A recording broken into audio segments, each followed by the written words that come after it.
আসসালামু আলাইকুম ভিউয়ার্স, কেমন আছেন সবাই? নিশ্চয় ভালো আছেন। এই তো আজ আমি শুরু করে দিলাম আজকের ব্লগটি। তা শুরুতেই দেখতে পাচ্ছেন আমার রাজশাহীর ভোরের সকাল। আমি খুবই সকালে বাড়ি থেকে একটু বেরিয়েছি। আজকে আপনাদের একটু অন্য রকমের ভিডিও আপনাদের সঙ্গে শেয়ার করব। এই যে আমি যাচ্ছি রাজশাহী শহর দিয়ে কোর্টের দিকে, মসবা থানে, আমার মেজো দেবরের বাসায় তার ছেলের বাড়ির ভিত স্থাপন করবে, সেই জন্যই দোয়া খায়ের করা হবে। তাই আমরা সেখানে যাচ্ছি। সকালে যেয়ে ওখানে নাস্তা করব। খুব ভোরে বেরিয়েছি আমরা। এই তো যাচ্ছি পদ্মার পাড় দিয়ে, বসে গেছি ওখানে। এখন ওই যে দোয়া মাহফিল হচ্ছে ওখানে। এই যে মাটি দেখতে পাচ্ছেন নিচে, এখানে ভিত দেওয়া হবে বাড়ির। সেখানে দাঁড়িয়ে মাপজোক করে সেখানে ওরা সব দোয়া করছেন যেন ভালোভাবে কাজটি সম্পন্ন করতে পারে।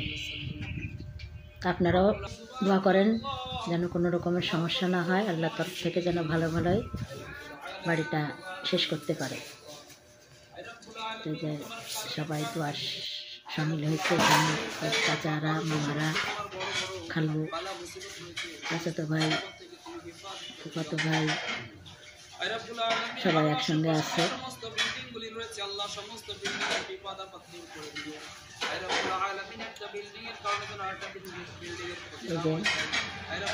সবাই আছে এখানে দোয়া করছে। তারপরে দোয়া শেষ হয়ে গেলে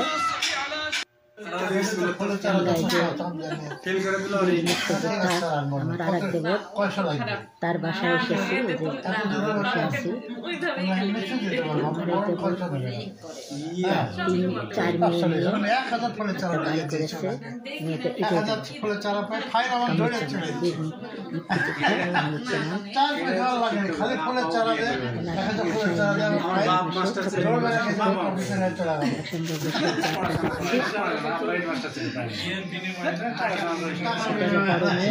পাশের আমার ভাগ্নি, আর এইদিকে আছে মেজো জামাই, ছোট জামাই, বড় জামাই, আর এই যে আমার ভাগ্নি জামাই, এটা হলো বড় জামাই।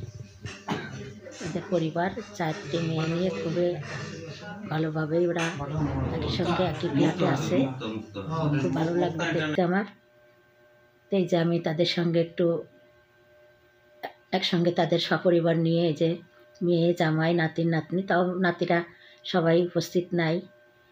চার মেয়ে আছে, চার জামাই আছে। এই যে সেই সাথে আমার এক ভাগ্নি জামাই আছে। তাই আপনারা এত সুন্দর পরিবারের জন্য দোয়া করেন যেন বাকি জীবনটা তারা যেন এইভাবেই সবার সঙ্গে মিলেমিশে একসঙ্গে থাকতে পারে। তা আপনারা এই আমার দেবরের কাছ থেকে শুনে নিন তার কি পরিচয়। আমার নাম বীর মুক্তিযোদ্ধা এস.এম. কামরুজ্জামান। আমি উপজেলা মুক্তিযোদ্ধা নির্বাচিত কমান্ডার এবং যুদ্ধকালীন কমান্ডার।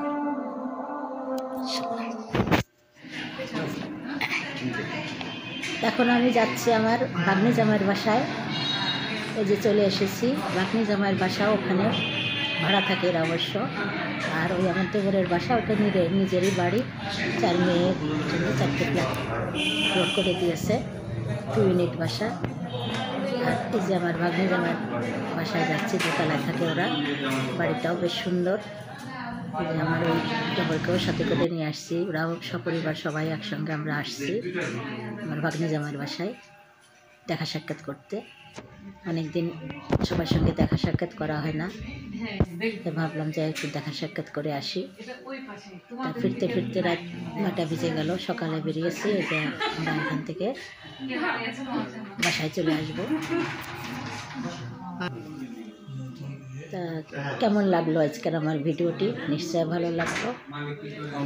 সর্বশেষে আপনাদের সঙ্গে একটি ফুলের সঙ্গে সাক্ষাৎ করে দিই। এই যে এটা কি ফুলের গাছ, কেউ কি চেনেন?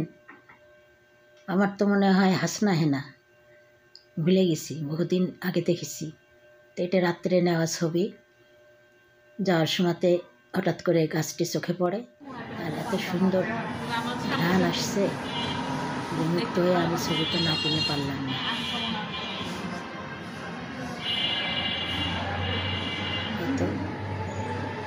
সুন্দর ফুল ফুটে আছে। এখন আমি বাসায় যাওয়ার পালা শেষ করে দিই। এখন এই যে আমি বাসায় দিকে রওনা দিয়েছি। এই যে প্রায় চলে এসেছি বিনোদপুরের কাছাকাছি। তা আপনারা সবাই ভালো থাকুন, সুস্থ থাকুন। আবারও দেখা হবে আপনাদের সঙ্গে, আবারও নতুন নতুন ভিডিও নিয়ে। তা আপনারা আমার জন্য দোয়া করেন, আরও যেন পরবর্তীতে আপনাদের সঙ্গে ভালো ভালো ভিডিও নিয়ে আসতে পারি। তাই দোয়া করে আজকের মতো আপনাদের কাছ থেকে বিদায় নিচ্ছি। আপনারা ভালো থাকুন, সুস্থ থাকুন। আল্লাহ হাফেজ।